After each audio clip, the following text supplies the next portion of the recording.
Selamat pagi, salam sejahtera bagi kita semua.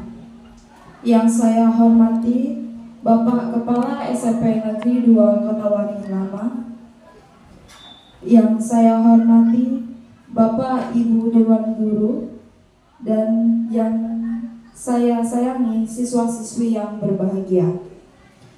Puji syukur kepada Tuhan Yang Maha Esa, karena rahmat dan karunia-Nya lah kita dapat berkumpul di tempat ini dalam keadaan yang sehat walafiat tanpa kekurangan suatu apapun.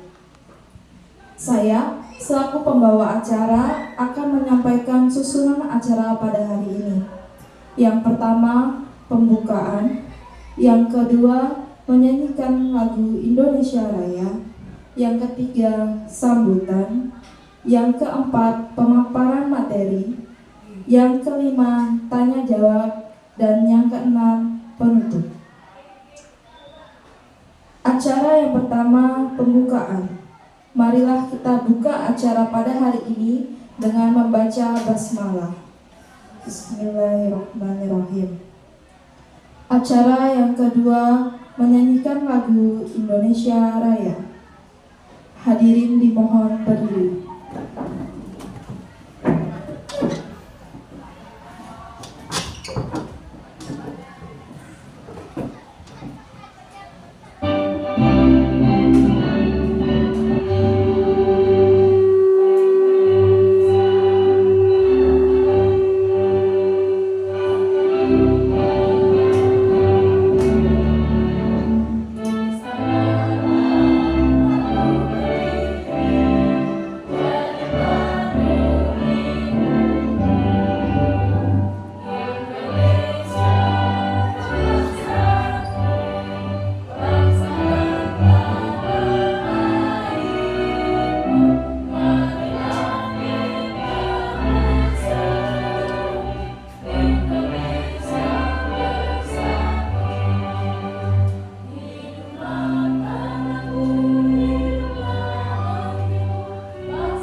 Hadirin dipersilakan duduk kembali.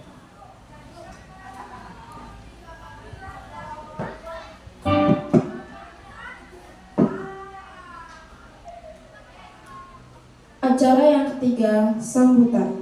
Sambutan yang akan disampaikan oleh Bapak Kepala SMP Negeri 2 Kota Waringin Lama. Kepada beliau dipersilakan.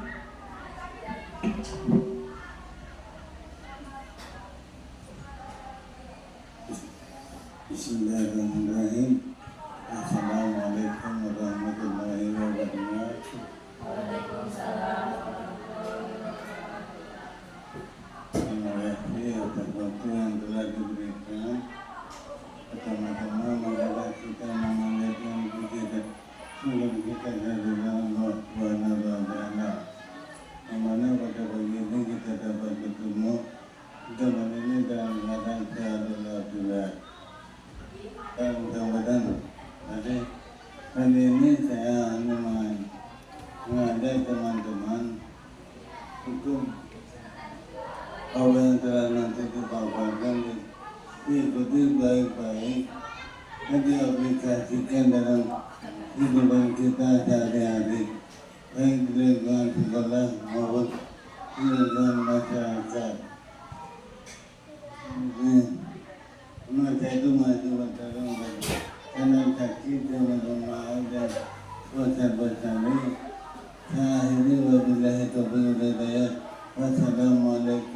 warahmatullahi wabarakatuh.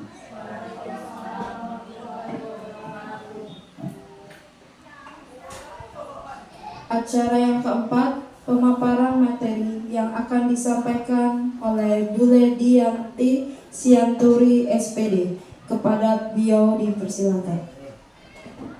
Iya, terima kasih untuk Ibu Rizka. Selamat pagi Bapak Ibu. Yang saya hormati Kepala Sekolah SMP Negeri 2 Kota Waringin, dan yang saya hormati Bapak Ibu guru beserta staf yang ada di SMP Negeri 2 Kota Waringin Rama ini. Nah, izinkan saya untuk memaparkan tentang pemahaman dan penerapan pengalaman dalam aplikasi budaya positif. Tapi terlebih dahulu saya mengucapkan terima kasih banyak kepada Bapak Ibu yang sudah meluangkan waktunya. Maaf tadi ada kesalahan teknis, mudah-mudahan nanti berjalan sampai selesai. Oke Bu Rizka, next. Saya di sini bukan berarti lebih paham atau lebih memahami daripada tentang budaya positif, tapi di sini saya ini adalah pengalaman saya ketika saya boleh belajar berkonsultasi dengan fasilitator, instruksi dari Jakarta, fasilitator dari Palangkaraya, bahkan pengajar praktek Pak Nanang. Inilah yang akan saya bukakan kepada Bapak Ibu dan yang akan kita kerjakan nanti ke depannya. Nah, sebelum masuk materi, kita ice breaking dulu. Bentar ya Bu, Pak.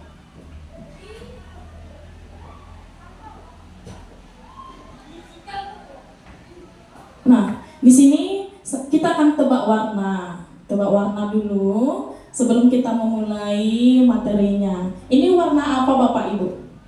Merah. Next Bu Rizka. Yang ini biru. Oke. Yang ini yang biru. Di atas Bu, di atas. Yang biru.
Ya, mohon maaf. Ini kita akan tebak warna. Ini warna merah. Next, Bu.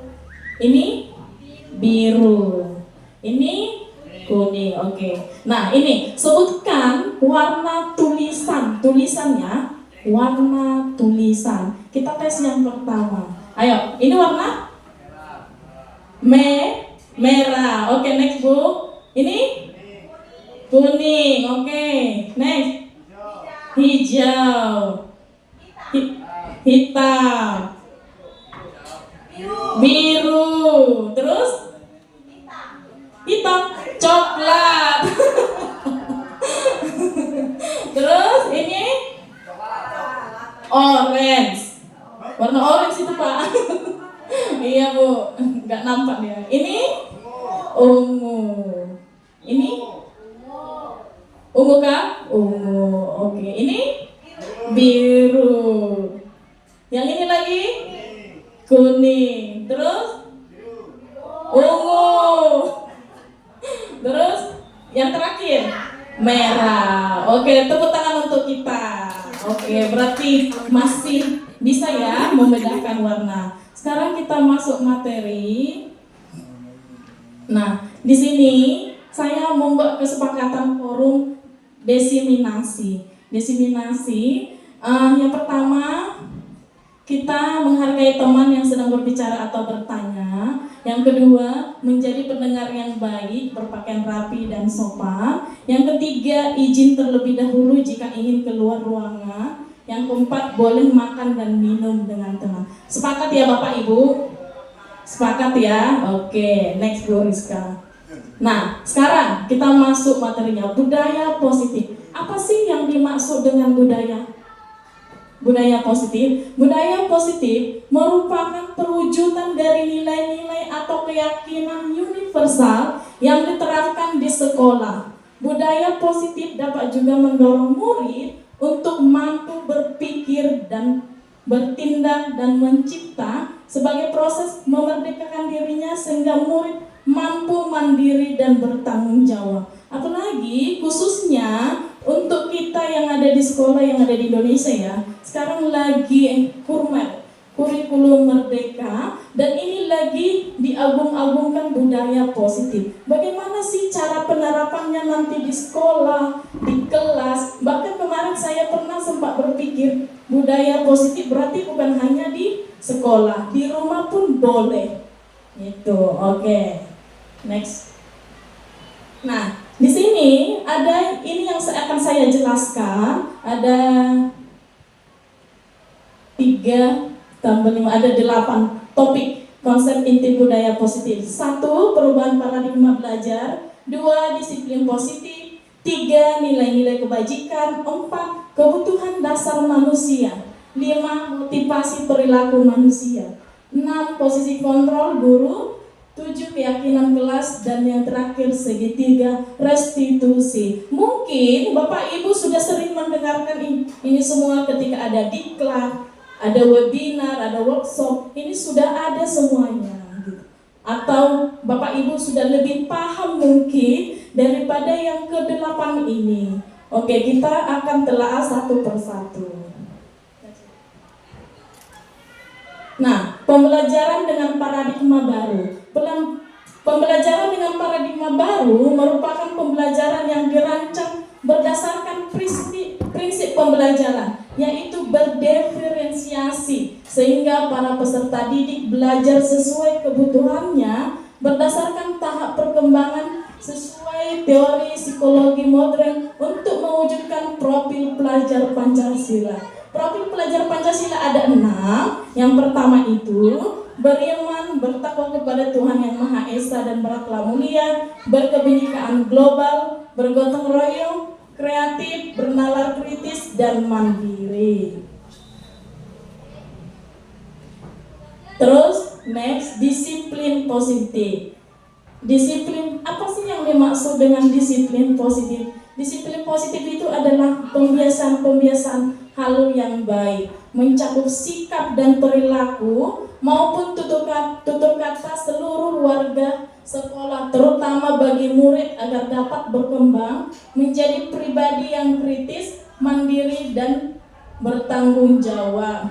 Sebagai pendidik, tujuan kita adalah menciptakan peserta didik yang memiliki disiplin diri sehingga mereka berperilaku mengacu kepada nilai-nilai kebajikan universal dan memiliki motivasi dalam diri menuju perubahan perilaku ke arah yang lebih baik. Saya teringat dengan Bu Retno ketika beliau menjadi pembina upacara, kalau nggak salah sekitar 2 minggu yang lewat, tentang disiplin positif, ya kan Bu? Nah, bagaimana cara penerapan disiplin positif untuk anak-anak? Kita terlebih dahulu gurunya yang harus disiplin. Sama seperti misalnya seperti saya. Contohnya, bagaimana saya mau mendisiplinkan anak-anak kelas 7A, karena kelas 7A adalah bagian daripada saya karena saya wali kelasnya. Saya terlebih dahulu yang harus disiplin biar terpancar untuk anak. Oh, ibu ini seperti ini. Jadi mereka nanti yang mengikutinya. Next Bu. Nah, ada beberapa di sini nilai-nilai kebajikan. Nilai-nilai kebajikan adalah sifat-sifat positif manusia yang merupakan tujuan mulia yang ingin dicapai setiap individu. Nilai-nilai tersebut bersifat universal dan lintas bahasa, suku bangsa, agama maupun latar belakang. Yang pertama di sini yang dikatakan dengan nilai-nilai kebajikan. Setiap perilaku atau perbuatan memiliki suatu tujuan yang dikatakan oleh Dr. William Glasser pada teori kontrol pada tahun 1984. Yang kedua, dengan mengaitkan nilai-nilai kebajikan yang diyakini seseorang, maka motivasi intrinsiknya akan terbangun sehingga menggerakkan motivasi dari dalam untuk dapat mencapai tujuan mulia yang diinginkan, yang dikatakan oleh Diane Gosen pada tahun 1998. Nah, nilai-nilai kebajikan yang ingin kita capai itu di sekolah adalah oleh setiap anak Indonesia, kita kenal dengan profil pelajar Pancasila. Ada 6, ini adalah biasanya nilai-nilai kebajikan yang sering kita utarakan kepada anak-anak. Ini 1, beriman, bertakwa kepada Tuhan Yang Maha Esa dan berakhlak mulia. 2, mandiri. 3, bernalar kritis. 4, berkepentingan global. 6, bergotong royong. 6, kreatif. Nah, lanjut, ada kebutuhan dasar manusia. Kebutuhan dasar manusia merupakan sesuatu yang kita lakukan untuk mendapatkan apa yang kita inginkan. Seluruh tindakan yang kita lakukan memiliki tujuan. Semua usaha terbaik yang kita lakukan agar kebutuhan dasar kita terpenuhi dengan baik. Apa sih kebutuhan dasar manusia? Nah, ada 5 kebutuhan dasar manusia, dan ini bisa kita pautkan dengan anak murid didik kita. Misalnya, bertahan hidup, mulai dari makanan, pakaian, tempat tinggal, keamanan, dan kesehatan. Yang kedua, kasih sayang dan rasa diterima. Rasa diterima, diperdulikan, berbagi kerjasama, dan menjadi bagian dalam kelompok. Terus ada penguasaan, harga diri, keinginan untuk dianggap memimpin, berprestasi, diakui, dan didengar. Kebebasan, mandiri, memiliki pilihan, mencoba hal baru yang mampu mengendalikan arah dirinya. Kesenangan, bermain, humor, antusias, dan tertawa. Nah, kebutuhan dasar ini bisa kita lihat di anak murid. Contohnya, di sekolah ini ada beberapa anak murid itu yang harus kita lihat kebutuhan dasarnya, yang selalu berjalan-jalan. Ada kan Bapak Ibu? Dia mondar-mandir ke sana. Padahal kita tidak tahu dia sebenarnya membutuhkan apa. Apakah dia membutuhkan kasih sayang dan diterima, atau apakah itu hanya kesenangannya saja, kesenangan bahwa dia jalan-jalan misalnya dari kelas 9 ke kantor guru, kantor kepala sekolah, balik lagi. Nah, pasti ada seperti itu di sekolah kita ini, bisa kita lihat. Atau misalnya ingat-ingat namanya pasti ada, oh ini si Anu. Berarti kita itu semua harus memahami tentang anak itu, dia di mananya, di bagian mananya. Oke, next Bu. Next, motivasi perilaku manusia. Ada 2, yaitu motivasi ekstrinsik dan motivasi intrinsik. Yang pertama, motivasi ekstrinsik ada dua, untuk menghindar ketidaknyamanan atau hukuman. Dua, untuk mendapatkan imbalan atau penghargaan dari orang lain. Yang motivasi intrinsik untuk menjadi orang yang mereka inginkan dan menghargai diri sendiri dengan nilai-nilai yang mereka punya. Ada di sini motivasi perilaku manusia, yaitu 3, yaitu hukuman, konsekuensi, dan restitusi. Mungkin Bapak Ibu sudah ada di PMM, biasanya ada itu budaya positif, disiplin positif, ada di sana restitusi. Nah, yang pertama untuk hukuman, tidak terencana atau tiba-tiba. Yang kedua, murid tidak tahu apa yang terjadi atau dilibatkan. Yang ketiga, bersifat satu arah. Yang keempat, berupa hukuman fisik dan psikis. Oke, yang kedua, konsekuensi terencana, disepakati sesuai peraturan. Yang kedua, murid tetap dibuat tidak nyaman. Yang ketiga, sikap guru selalu memonitor. Yang nomor 3 dari motivasi perilaku manusia ini, restitusi. Yang pertama, proses menciptakan kondisi bagi murid untuk memperbaiki kesalahan. Yang kedua, proses kolaboratif yang mengajarkan murid untuk mencari solusi sendiri. Oke, di sini lanjut, ada 5 posisi kontrol guru.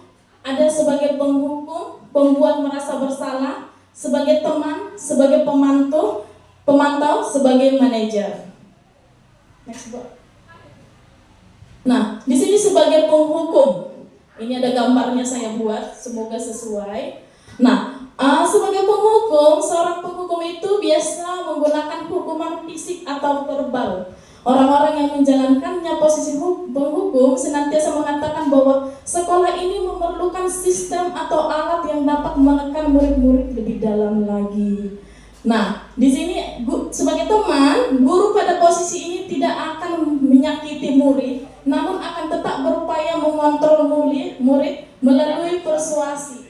Posisi teman pada guru biasanya negatif maupun positif. Positif di sini berupaya berhubungan baik yang terjalin antara guru dan murid. Guru di posisi teman menggunakan hubungan yang baik dan humor untuk mempengaruhi seseorang. Biasanya di sini kalau itu teman itu biasanya wali kelas. Kalau sama wali kelasnya dia nyaman, tiba-tiba masuk pengganti atau guru mata pelajaran lain di kelas itu tidak nyaman lagi karena mereka lebih memilih wali kelasnya sebagai teman. Biasanya seperti itu. Membuat merasa bersalah biasanya menggunakan bahasa lembut dan memanfaatkan keheningan yang membuat orang lain merasa tidak nyaman, bersalah atau rendah diri. Yang keempat, memantau di sini berarti mengawasi. Pada saat kita mengawasi, kita bertanggung jawab atas perilaku orang-orang yang kita awasi. Posisi pemantau berdasarkan peraturan-peraturan dan konsekuensi. Dengan menggunakan sanksi atau konsekuensi, kita dapat memisahkan hubungan pribadi kita dengan murid sebagai seseorang yang menjadikan posisi pemantau. Yang terakhir, manajer, posisi di mana guru berbuat sesuatu bersama dengan murid, mempersilahkan murid mempertanggungjawabkan perilakunya, mendukung murid agar dapat menemukan solusi atas permasalahannya sendiri. Seseorang manajer telah memiliki keterampilan di posisi teman maupun pemantau. Dengan demikian bisa jadi di waktu-waktu tertentu kembali kepada kedua posisi tersebut bila diperlukan. Berarti di sini seharusnya kita sebagai guru harus menjadi manajer. Oke, next book. Nah, contoh lain penerapan 5 posisi kontrol guru. Kasusnya misalnya di sini, murid tidak mengerjakan tugas yang diberikan guru. Nah, kalau kita sebagai penghukum, saya juga pernah jadi penghukum karena tidak mengerjakan tugas anak murid, berdiri sebelah kaki di depan kelas. Nah, ini sering kita lakukan, apalagi dulu-dulu ya. Nah, yang kedua, pokok merasa bersalah. Kesekian kali ibu sudah ingatkan, kamu senang ya melihat ibu terus-terusan bertindak seperti ini. Jadi seakan-akan membuat anak itulah yang bersalah. Sebagai teman, ayo dong kamu kerjakan tugasnya. Nanti kalau sudah selesai, kita main games. Next, Bu. Pemantau. Kasusnya sama ya, tidak mengerjakan tugas. Kalau pemantau, kamu sudah melakukan kesalahan dan sudah mengetahui konsekuensinya. Sekarang selesaikan dan segera kumpulkan. Terus kalau untuk manajer, apakah kamu tahu kesalahanmu? Keyakinan sekolah apa yang kamu langgar? Dan apa yang akan kamu lakukan untuk menyelesaikannya? Next. Nah, coba Bapak Ibu, kita di sini diskusi. Saya kecewa sekali dengan kamu. Posisi kontrol apakah aku? Apakah teman, pemantau, manajer, pembuat merasa bersalah, atau penghukum? Apa? Apa Pak? Saya kecewa sekali dengan kamu. Pembuat merasa bersalah. Next, Bu Rizka. Iya, betul Pak Komang. Pembuat merasa bersalah. Oke, next Bu Rizka. Yang ini, kamu tidak pernah melakukannya, sekarang keliling lapangan 3 kali. Nah, posisi kontrol apa dia? Penghukum. Betul Kak Bu Rizka? Iya, penghukum. Oke, next Bu. Kira-kira bagaimana kamu akan memperbaiki masalah ini? Posisi kontrol apa Pak? Bu? Manajer? Iya, betul, manajer. Next. Terus, ayolah lakukan demi Bapak Ibu nak. Sebagai apa? Pemaksa? Coba, ayo Bu. Sebagai teman. Oke, next. Yang terakhir kayaknya. Kamu terlambat 15 menit. Apakah kamu sudah mengerti konsekuensi yang dilakukan bila terlambat? Ayo, posisi kontrol yang mana nih? Manajer? Manajer lagi katanya Bu Rizka. Kita buka lagi. Sebagai pemantau. Oke, next Bu. Nah, posisi kontrol guru. Nah, pertanyaannya untuk kita, bahkan untuk saya secara pribadi, di posisi kontrol manakah yang sering kita perankan selama ini? Nah, penghukum, pemantau. Terus posisi kontrol manakah yang paling cocok diterapkan dalam menciptakan budaya positif di sekolah? Berarti 5-5-nya ya Bu. Tapi yang sering kita lakukan, jangankan Bapak Ibu, saya pun mau kadang menghukum. Apalagi kalau misalnya tugasnya terlambat, langsung naik ininya, langsung nggak bisa lagi mau ngomong. Tapi tahan, terus keluar di situ emosi. Menahan emosi gitu. Oke, next. Nah, sekarang keyakinan kelas. Keyakinan kelas merupakan kesepakatan kelas yang diyakini secara bersama-sama antara guru dan murid dengan harapan dapat meningkatkan kedisiplinan murid. Keyakinan kelas itu boleh dengan wali kelas, boleh dengan mata pelajarannya.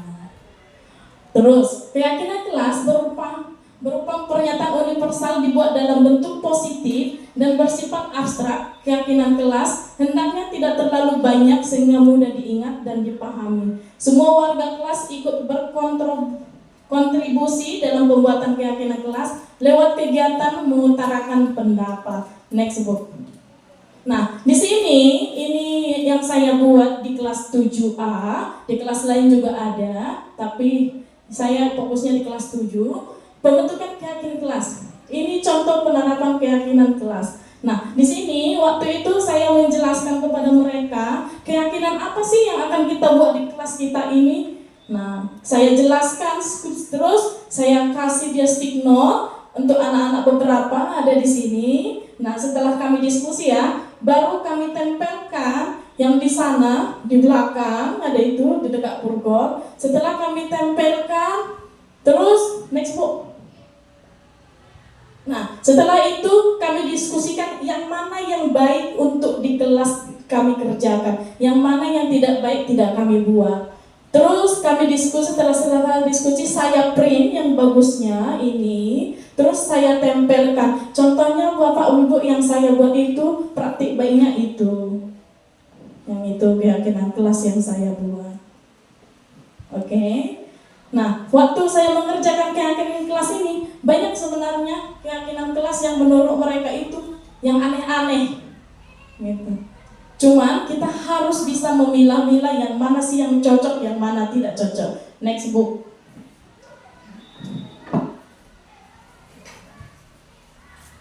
Nah, pembentukan keyakinan kelas. Yang pertama waktu saya kerjakan itu adalah mempersilahkan warga kelas untuk mencurahkan pendapat tentang peraturan yang disepakati bersama. Jadi kami semua itu mencurahkan, saya mau ini bu, saya mau itu bu, gitu. Terus saya, ayo siapa lagi? Saya semangati mereka, yang mana aja sih yang mau kita buat untuk meyakinkan kelas kita ini. Nah, yang kedua, setelah saya mempersilahkan warga kelas, yang kedua itu mencatat semua pendapat yang muncul, dicatat. Terus itu ada di kertas sana, makanya kemarin saya tempelkan di kertas. Nah, terus yang ketiga mengubah redaksinya dalam kalimat positif. Soalnya kalau keyakinan kelas tidak boleh ada kata kalimat negatif. Contohnya, tidak boleh bawa makanan pas belajar. Kata tidak boleh tidak bisa dipakai. Dilarang, tidak boleh, tidak bisa. Harus kalimat positif. Terus yang berikutnya, 3, mengubah redaksinya dalam kalimat positif yang seperti tadi. 4, meninjau kembali barangkali ada yang keliru dari bahasanya, dari cara pengucapannya gimana. Terus jika sudah disepakati, seluruh warga kelas menandatangani. Kemarin nggak saya tanda tangani sih, tapi saya ketok meja 3 kali, sah ya, gitu. Kita sepakati ya, sah, gitu. Terus memajangnya di dinding di tempat yang mudah terlihat. Nah, di sini saya udah beberapa dengan wali kelas ngobrol untuk mengajak ya, gitu, mengajak supaya di setiap kelas itu ada keyakinan kelas dibuat, gitu, supaya setiap kelas itu kayak terarah lah, gitu. Atau bisa nggak Bu, kalau di mata pelajaran lain, misalnya agama, matematika, atau bahasa Indonesia, boleh-boleh aja ditempelkan di mana? Di kelas di mana yang mau dibuatnya, tidak masalah. Oke, next Bu. Nah, sekarang masuk segitiga restitusi. Ada ini namanya segitiga restitusi, yaitu ada di sini menstabilkan identitas, validasi tindakan yang salah, terus menanyakan keyakinan. Nah, segitiga restitusi adalah proses menciptakan kondisi bagi murid untuk memperbaiki kesalahan mereka, sehingga mereka bisa kembali pada kelompok mereka dengan karakter yang lebih kuat. Restitusi juga merupakan proses kolaboratif yang mengajarkan murid untuk mencari solusi untuk masalah mereka dan membantu murid berpikir tentang orang seperti apa yang mereka inginkan menjadi tujuan yang mulia dan bagaimana mereka harus memperlakukan orang lain, yang seperti yang dikatakan oleh Gosen pada tahun 2004. Nah, yang pertama, menstabilkan identitas. Untuk membuat anak yang merasa gagal karena berbuat salah menjadi positif terhadap dirinya. Guru berkata, kalau untuk menstabilkan identitas, yang pertama, guru berkata, berbuat salah itu hal yang manusiawi.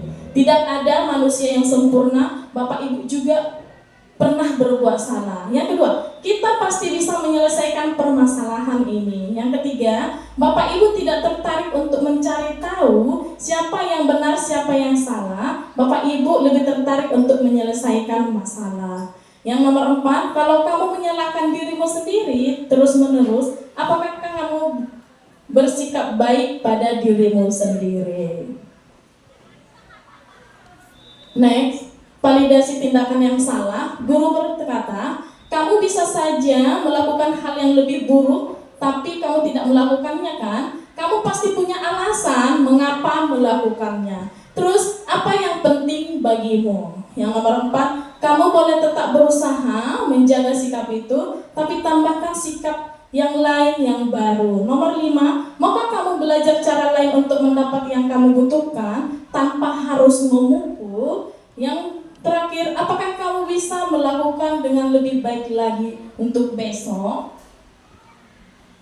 Terus, untuk menanyakan keyakinan, anak melihat kesalahannya dihubungkan dengan norma sosial dan nilai-nilai yang mendasari manusia berinteraksi dengan orang lain. Guru berkata, apa nilai yang kita percaya di kelas atau sekolah kita? Nilai-nilai universal apa yang telah kita sepakati? Yang berikutnya, kelas yang ideal itu seperti apa sih? Nah, nomor tiga, kamu ingin jadi anak yang seperti apa? Nomor 4, apa yang akan kamu rasakan ketika kamu melakukan itu? Kamu menjadi orang yang seperti apa kalau kamu mengerjakan yang itu? Oke. Ini contoh penerapan segitiga restitusi yang saya buat di sekolah ini. Ini ada si Nabila, waktu itu dia membuang sampah ketika saya lewat. Ini kegiatan yang saya buat waktu itu.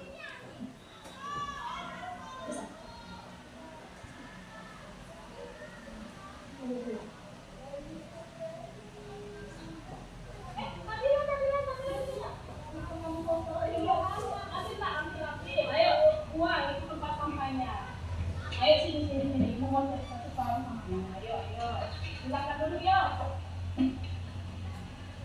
Nabila, setiap orang itu pasti berbeda. Ibu juga pernah berubah sama. Tapi Nabila tidak harus seperti itu loh. Ya. Oke, Nabila, kamu pasti punya alasan mengapa memperkasa. Kalau Ini validasi tindakan yang salah, Mama.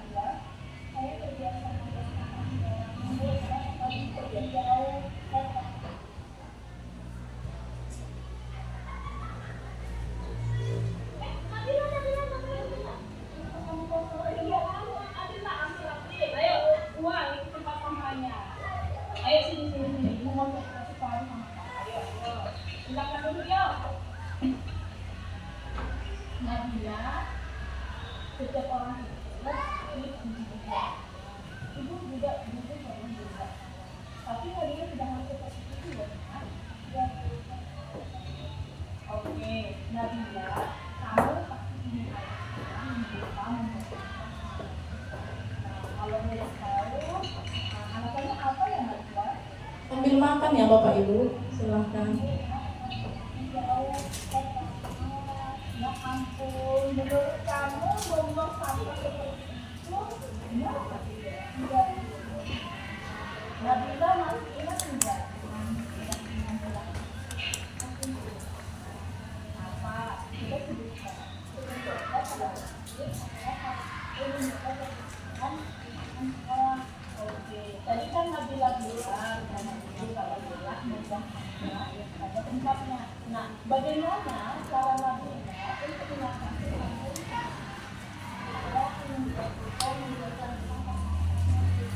yakin kalau kita melakukan ini sangat menghargai usaha Nabila untuk mencapai. Terima kasih ya Nabila untuk kerjasamanya. Kamu boleh kembali ke sekolah yang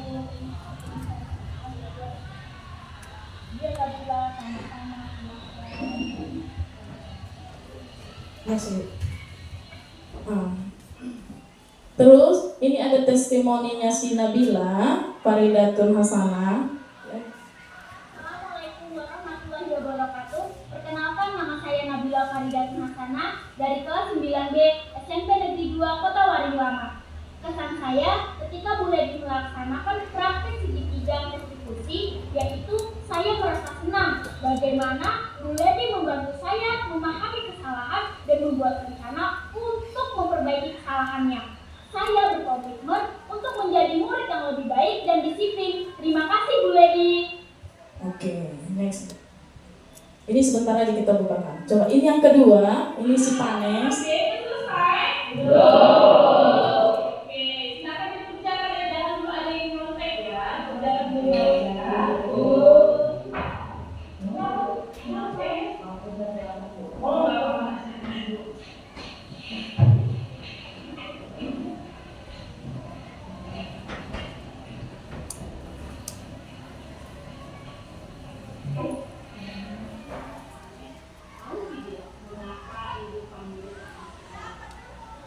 Oke. Coba yang ini. Enggak, yang Panes.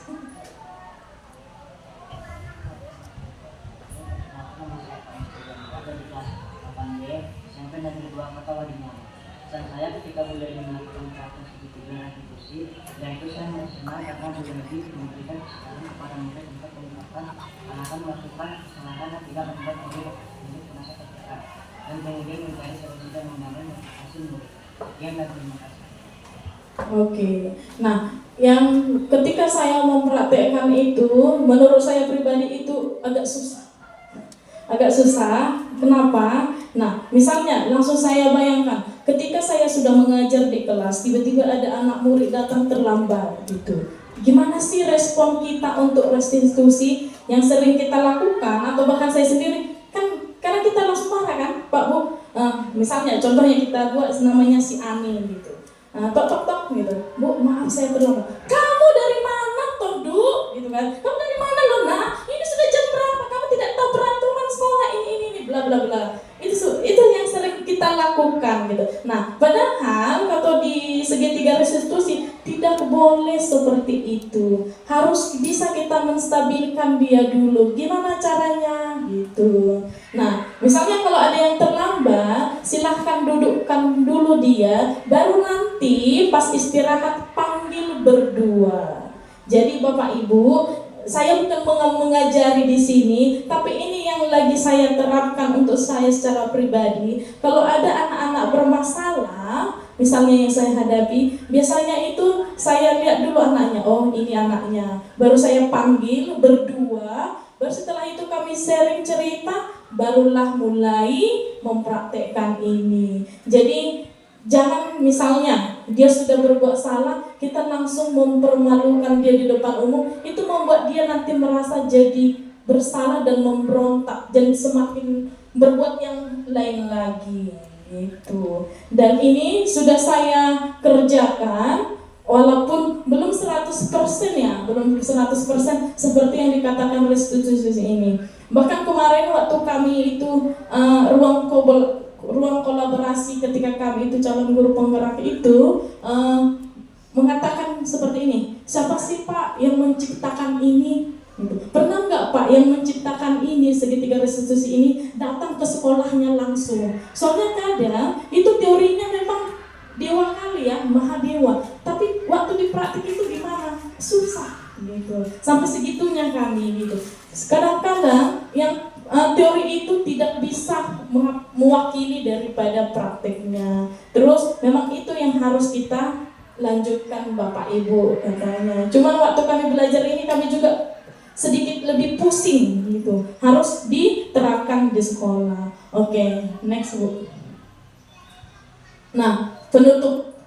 Dalam penerapan program disiplin positif, hendaknya guru memiliki standar kepribadian profesional dan sosial yang baik, di mana guru mampu merefleksi dirinya dalam posisi kontrol saat ini. Bagaimana perjalanan dirinya sebagai among atau manajer yang menuntun murid-muridnya menjadi insan yang mandiri, merdeka dan bertanggung jawab standar nasional pendidikan. Nah, sekian dan terima kasih saya ucapkan kepada Bapak Ibu Guru. Nah, sekarang kita boleh berdiskusi tentang budaya positif, atau ada yang mau ditanyakan, atau ada yang mau mau berbagi pengalaman, boleh. Bapak Ibu monggo. Bu Susanti, adakah mau berbagi pengalaman tentang ini, atau Bu Fitri?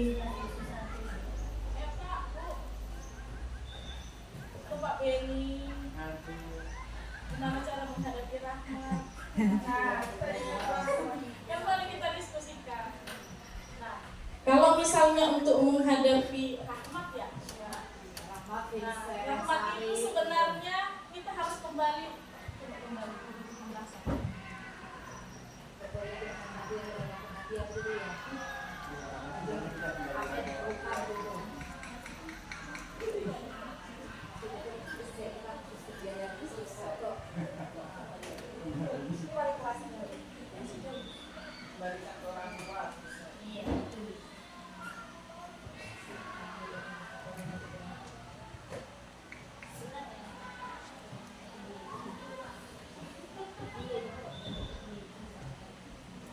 ya, kalau misalnya contohnya seperti si R gitu ya kan. Nah, kita harus melihat kebutuhan dia itu. Terkadang Bapak Ibu, dia seperti itu bertingkah ke sana kemari, ngobrol tidak mau masuk, udah datang nanti misalnya gurunya, dia masih nongol-nongol di mana. Itu yang kita lihat, itu yang pertama adalah kasih sayang dan rasa diterima. Dia itu perlu perhatian gitu. Kalau kita perhatian sama dia, kita tanya, Rahmat, kamu udah makan? Nah, pasti dia ada respon, silahkan masuk. Nah, tapi kalau kita bilang sama dia, Rahmat, kamu belum masuk ini. Nah, dia pasti lebih memberontak, gitu. Atau bisa saja dia pengen apa? Kesenangan, bahwa jalan-jalan itu menurut dia itu adalah senang gitu. Jadi dia pengen, yang saya lihat ya, dia itu setiap kelas dia menjelajahi gitu. Bahkan udah masuk nanti gurunya dia masih duduk gitu. Ngapain kamu sini nak? Kamu nggak masuk? Gurunya aja belum datang. Padahal guru yang di kelas itu sudah datang. Bisa aja kesenangan atau bisa aja kebebasan. Dia pengen tidak mau terikat gitu, pengen bebas. Terserah mau apa dia. Terus bisa saja bertahan hidup. Apakah keamanan? Apakah menurut dia lebih nyaman di kelas lain? Boleh. Di kelasnya sendiri tidak nyaman, itu juga bisa. Atau boleh juga penguasaan gitu. Dia seperti pengen berkuasa. Berkuasa di atas semuanya gitu. Jadi ini yang harus kita lihat di setiap anak. Nah, pernah ada video tidak saya putarkan di sini. Ada video pertama yang katakanlah anak-anaknya si Dias gitu. Dia memperebut makanan temannya. Direbutnya makanan temannya, terus menghabiskan makanan itu dan yang temannya ini tidak dapat. Nah, kalau kita misalnya sebagai guru yang biasa tidak mengetahui ini semua, pasti kita marah kan? Kamu loh, kenapa kamu ambil itu makanan? Kamu nggak makan kan di rumah? Ternyata kita juga harus mengetahui, berarti dia itu bertahan hidup Bapak Ibu, makanan dan minuman gitu. Mungkin di rumahnya makanannya hanya contoh ayam. Nah, temannya ada tempe goreng, pentol goreng, bakso, nasi goreng, sosis. Jadi dia itu pengen bertahan hidup gitu. Jadi itu harus kita lihat seperti itu contohnya. Ya kan Pak Komang? Ya. Adakah yang mau kita diskusikan lagi, Pak Mismo? Adakah Pak?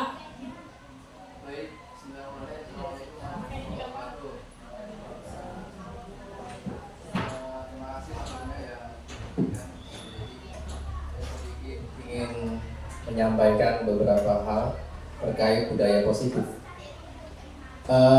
Tadi Bu Lady menyampaikan tentang budaya positif itu sudah cukup bagus, sudah baik lah. Pokoknya banyak hal-hal yang menurut kami itu tertarik dan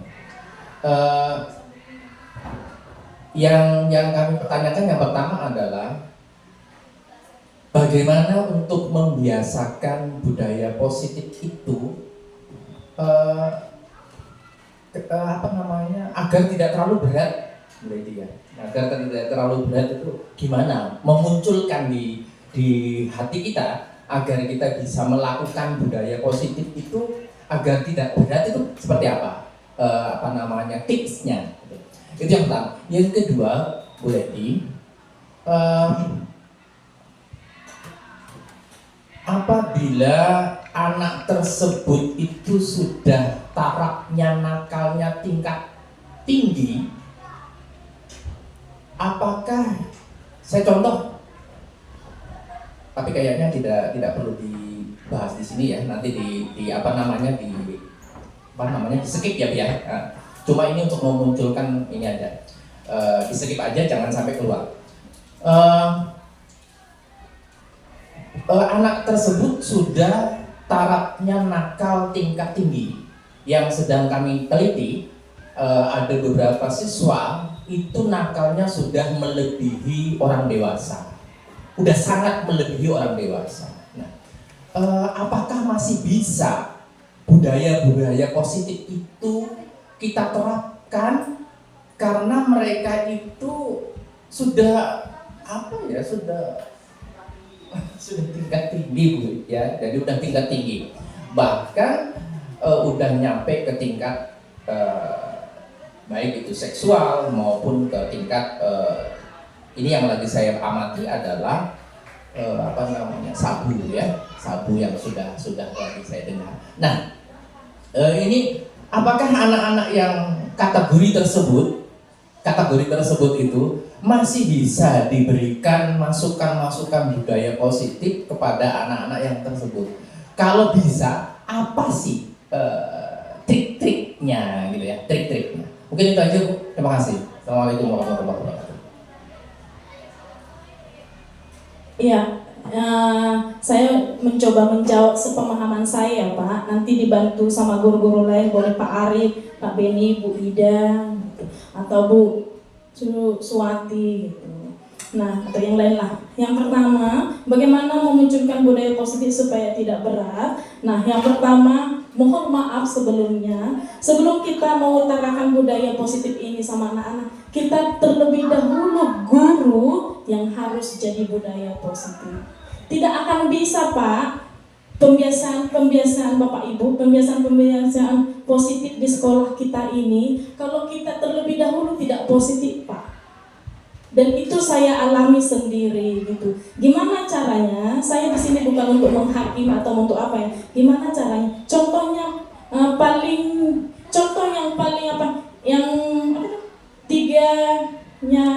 tiga KHD ya, Ki Hajar Dewantara yang mengatakan yang seperti ini. Ingarso Sumtulodo, Ing Mada Mangunkarsa, Tuburi Handayani. Nah, itu yang sedang saya kerjakan Pak. Contohnya Ingarso Sumtulodo.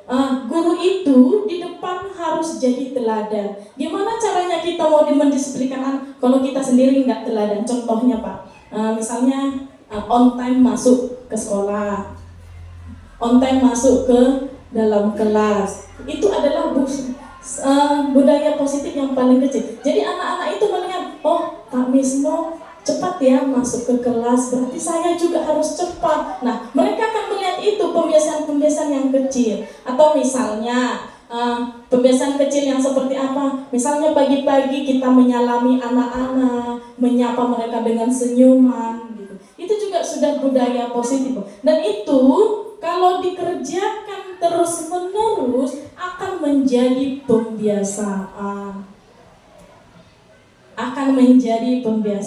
Berarti intinya adalah, mohon maaf Bapak Ibu, kalau dari saya pribadi itu harus gurunya dulu terlebih dahulu. Sama dengan ketika saya mau mengerjakan literasi di sekolah ini. Apakah guru-guru sudah membaca gitu?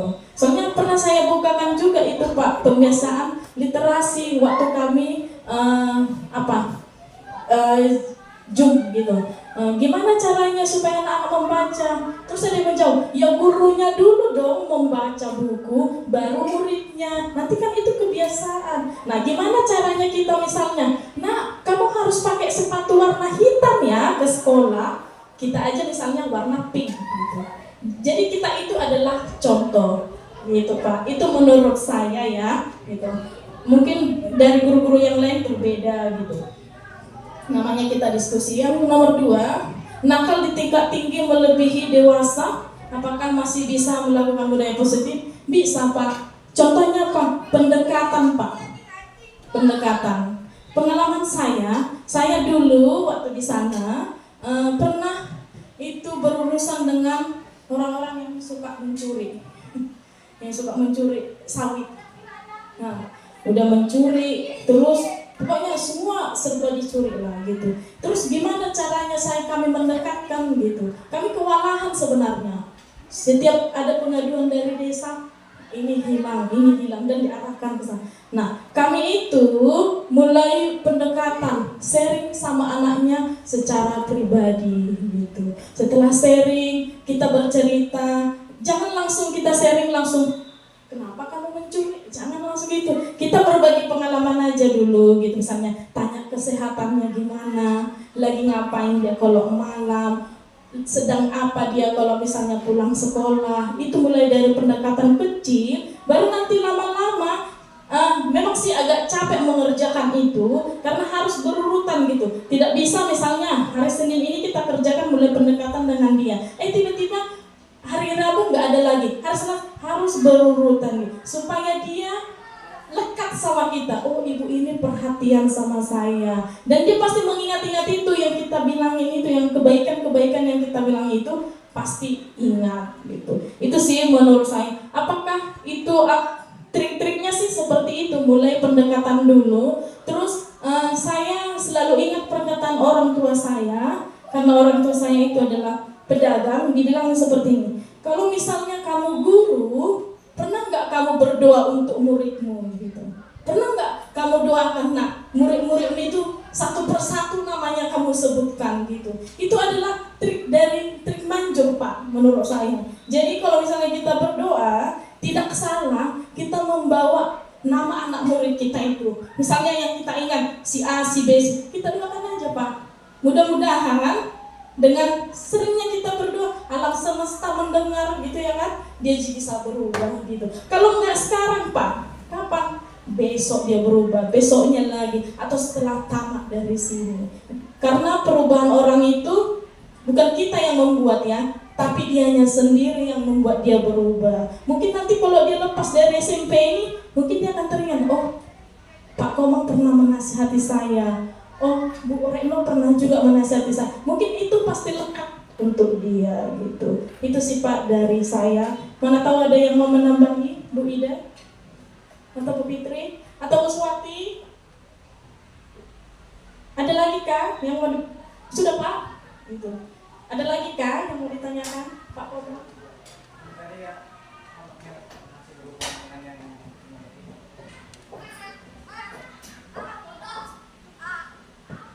Ini masih berhubungan yang itu ya, disiplin positif itu. Dan apa namanya, Ibu kan menekankan tadi misalnya kita harus memberi contoh gitu ya, memberi contoh baru bisa kita menasihati atau ini ya. Tapi seandainya gini apa namanya tuh, kita punya apa namanya kesalahan atau kekurangan di bidang lain, bisa nggak kita menasihati kesalahan anak yang bidangnya lain? Misalnya seperti ya misalnya saya misalnya sering terlambat misalnya, bisa nggak saya menasihati anak yang apa namanya suka nakal, tapi bukan masalah terlambat dia, tapi masalah yang lain gitu. Relevan nggak saya menasihatinya gitu? Nah itu, soalnya ini manusia itu kan pasti ada kekurangan. Jadi kalau apa namanya harus sempurna dulu baru bisa menasihati, rasanya sulit gitu. Nah, terima kasih. Ya, terima kasih Pak Komang. Pertanyaan yang bagus. Kita punya kesalahan, bisa nggak menasihati? Sah-sah aja Pak, apalagi kita guru. Tidak ada jaminan bahwa harus jadi dewa dulu atau malaikat dulu menasihati orang. Sah aja Pak, bisa. Tapi terkadang Pak, apalagi sekarang Pak, zaman anak sekarang itu lebih luar biasa loh Pak. Lebih ngeri loh Pak, ya kan Pak Bu? Lebih ngeri. Bahkan mereka itu melihat kita. Pernah loh Pak, saya di sana ngobrol sama anak kelas 9. Saya tanya seperti ini, karena dia pakai lipstik. Ditanya dia seperti sama, nah kenapa kamu pakai lipstik? Loh, guru aja loh pakai lipstik dengan gaya gitu Pak. Nah, coba, apa jawaban Bapak? Langsung, guru aja loh, katanya gugup dan ditiru. Ada Pak itu, kelas 9A. Ada seperti itu. Katanya guru gagal. Ayo gimana jawaban kita? Langsung saya bilang seperti ini. Nah, guru dan murid itu punya perbedaan. Ada kode etiknya masing-masing, ada aturannya masing-masing. Kalau misalnya siswa, aturannya adalah pakai pakaian putih biru, sepatu harus hitam, pakai dasi ini. Guru tidak mungkin datanglah Bu Lady ngajar SBK. Rambut ibu kribo kritik, nggak disisir, nggak pakai lipstik, nggak pakai bedak pucat. Mau nggak kalian belajar? Bau misalnya, berantakan, mau nggak? Enggak lah Bu, kami mau yang wangi, yang rapi, yang cantik. Nah itu jawabannya.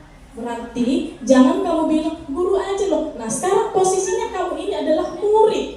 Murid itu gimana? Ada kan aturan-aturannya. Guru itu juga ada aturan. Saya bilang. Apakah? Saya bilang lagi. Dengan kamu menggunakan lipstik, kamu pintar berbahasa Inggris, atau tidak menggunakan lipstik, kamu jadi bodoh berbahasa Inggris. Ada nggak pengaruhnya? Enggak bu, ya kan? Nah, yang kedua, apakah kamu dengan menggunakan sepatu warna hitam datang ke sekolah, berbeda nggak dengan datang ke sekolah dengan sepatu warna pink? Berbeda nggak? Ya enggak lah bu, sama-sama belajar. Waktu itu kami kan menyinggung bahasa Inggris kan, sama lah bu, kan sama-sama belajar bahasa Inggris. Nah, tidak ada korelasinya, hubungannya itu. Pasti ada, itu bagian-bagiannya. Kalau kamu bilang, kenapa guru harus berlipstik? Kenapa guru harus bermakeup? Boleh siswa, tapi tunjukkan kamu di mana posisinya. Seperti itu Pak. Jadi kalau misalnya, bolehkah kita menasihati? Apalagi misalnya saya pernah terlambat saya ini, boleh-boleh aja Pak. Apalagi di sekolah. Kalau bukan guru yang menasihati, siapa lagi Pak Komang? Tidak akan bisa yang lain. Hanya kita di sini yang boleh menasihati mereka ketika berada di lingkungan sekolah. Kalau udah di luar lingkungan sekolah, misalnya rumah atau apa, terserah mereka. Gitu. Seperti itu sih Pak. Oke, terima kasih. Ada lagi?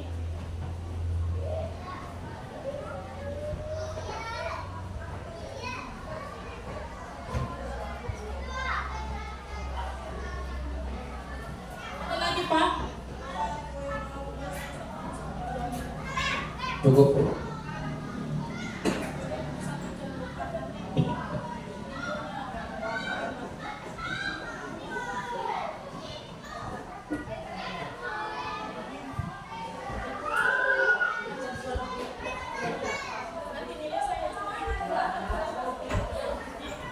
Ada lagi Kak Pak Bu? Ada Pak Arif, Pak Beni, Pak Misno, Bu Ida, Bu Suwanti, Bu Fitri, Bu Susanti, Bu Retno, Pak Eko, Pak Koma, atau Bu Rizka. Banyak kan belum bantu Rizka nih. Oh, berarti nggak ada lagi ya? Saya cukupkan? Oke, ya terima kasih Bapak Ibu sudah hadir, berkenan datang ke ruangan kelas 7A ini. Kita berdiskusi banyak hal yang boleh kita bukakan, yang kita bagikan, yang boleh kita sharingkan. Terima kasih buat semuanya. Mudah-mudahan kita boleh mengerjakan itu secara bersama-sama, bukan hanya saya, Bapak Ibu juga boleh, atau kita berbagi pengalaman boleh. Kalau dibandingkan dengan pengalaman Bapak Ibu, menurut saya pengalaman Bapak Ibu yang paling banyak daripada saya gitu. Boleh berbagi, boleh berdiskusi demi kebaikan sekolah, bukan untuk pribadi ya, ini untuk kepentingan sekolah. Kalau misalnya ada kata atau pepatah yang membuat Ibu Bapak tersinggung atau membuat perkataan yang membuat Bapak Ibu melukai hatinya, saya minta maaf yang sebesar-besarnya. Terima kasih untuk hari ini. Selamat siang. Ya, ditutup dengan Bu Rizka. Saya selaku pembawa acara memohon maaf apabila terdapat tutur kata yang kurang berkenan di hati para hadirin. Akhir kata, wassalamualaikum warahmatullahi wabarakatuh.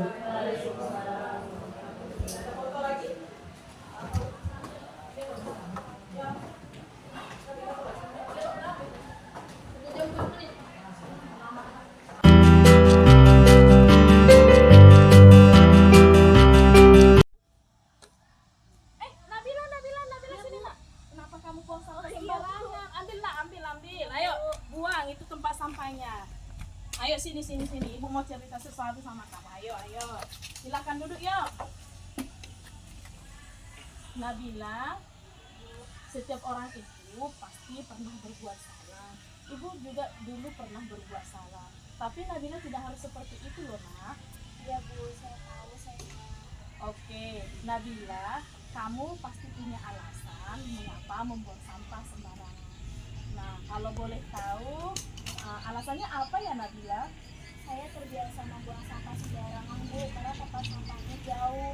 Saya terasa malas. Ya ampun, menurut kamu membuang sampah seperti itu benar atau tidak? Tidak, Bu. Nabila masih ingat enggak dengan keyakinan kelas kita? Masih, Bu. Nah, apa? Coba sebutkan.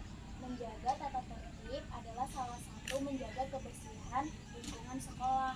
Oke, tadi kan Nabila bilang sama ibu kalau malas membuang sampah pada tempatnya. Nah, bagaimana cara Nabila untuk mengatasi hal buruk seperti ini? Saya akan membiasakan membuang sampah pada tempatnya, Bu. Yakin kamu bisa melakukannya? Sangat yakin, Bu. Nah, ibu sangat menghargai usaha Nabila untuk memperbaiki kesalahan. Terima kasih ya Nabila untuk kerjasamanya. Kamu boleh kembali ke kelas, Nak. Iya, Bu. Terima kasih. Saya minta maaf ya, Bu, atas kesalahan saya. Iya Nabila, sama-sama, silahkan. Assalamualaikum warahmatullahi wabarakatuh. Perkenalkan, nama saya Nabila Faridatun Hasanah dari kelas 9B SMP Negeri 2 Kota Waring Lama. Kesan saya ketika Bu Ledi melaksanakan praktek segitiga restitusi, yaitu saya merasa senang bagaimana Bu Ledi membantu saya memahami kesalahan dan membuat rencana untuk memperbaiki kesalahannya. Saya berkomitmen untuk menjadi murid yang lebih baik dan disiplin. Terima kasih, Bu Ledi. Anak-anak 8B udah selesai? Belum. Oke, silakan dikerjakan ya. Jangan dulu ada yang nyontek ya. Dikerjakan dulu ya.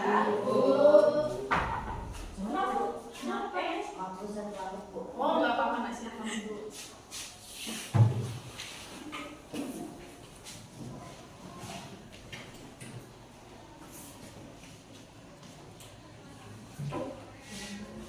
Vanes, tahu tidak mengapa ibu panggil Vanes ke sini? Tahu, Bu, karena saya terlambat. Menurut Vanes, datang terlambat itu sebuah kesalahan, bukan? Iya, Bu. Ibu juga pernah melakukan kesalahan seperti itu loh. Jadi mari kita selesaikan secara bersama-sama ya, Nak. Iya, Bu. Vanes, kamu pasti punya alasan mengapa datang terlambat.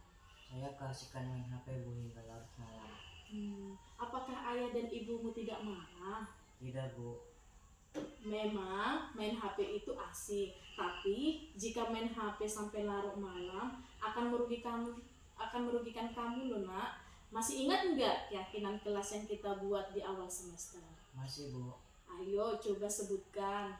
Datang tepat waktu, melakukan piket kelas, mengikuti upacara bendera hari Senin. Nah, Vanes, tahu apakah keyakinan kelas itu harus kita lakukan? Iya, Bu. Apa yang akan Vanes lakukan supaya Vanes bisa melakukan keyakinan kelas dengan baik? Saya tidak main HP lagi hingga larut malam supaya datang ke sekolah dengan tepat waktu, dan saya tidak akan mengulanginya lagi, Bu. Saya minta maaf.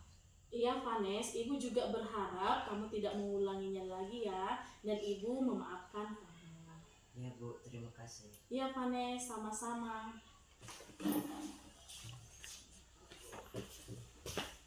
Assalamualaikum warahmatullahi wabarakatuh. Perkenalkan, nama saya Vanes Januar dari kelas 8B SMP Negeri 2 Kota Waring Lama.